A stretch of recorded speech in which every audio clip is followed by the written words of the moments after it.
Hello friends, how are you? Fine. Now we are going to study class 10th maths 1st lesson linear equation of two variables. आजच्या या topic मध्ये 1.1 चा आपण 6 column question solve करणार आहोत. इकडे सगळ्यांनी बघायचं आहे.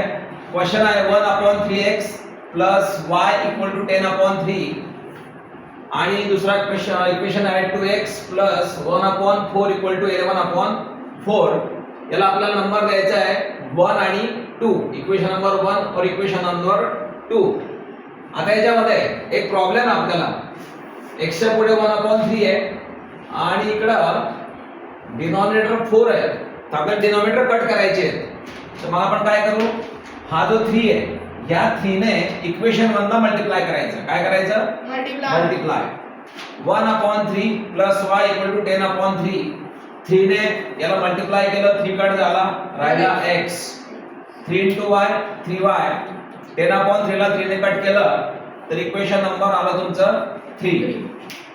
आता इक्वेशन 2 ला 4 ने मल्टिप्लाय करायचं आहे. त्याच्यासाठी 4 × 2x 8x आला. 4 ने हा 4 कॅन्सल झाला तर आला y आणि इकडे 4 कॅन्सल झाला तर उरला 11. तर नंबर 4 8x + 3y = 11. हा चौथं इक्वेशन आपलं तयार झालं. आता थर्ड आणि फोर्थ मध्ये y च्या पुढे डिनॉमिनेटर इकडे आहे 3 आणि इकडे आहे 1. तर आपण काय करू, इक्वेशन 4 ला 3 ने मल्टिप्लाय करायचं आहे. कशाने मल्टिप्लाय करायचं आहे? 3 ने.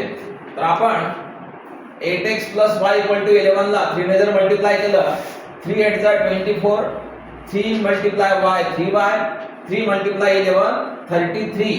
तर आपलं नवीन इक्वेशन तयार झालं 24x + 3y = 33. याला आपण नंबर 5 दिलं, नंबर 5.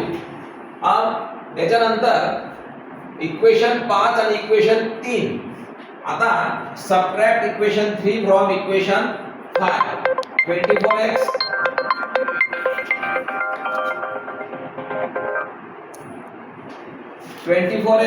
+ 3y = 33 मायनस साइन बदलले.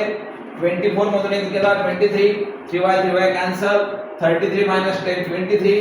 23 ने 20 ने डिवाइड केलं तर x ची व्हॅल्यू आली आपली 1. Put x = 1 in equation number 3. x + 3y = 10. x च्या जागी आपण 1 + 3y = 10. हा 1 इकडे येताना मायनस झाला.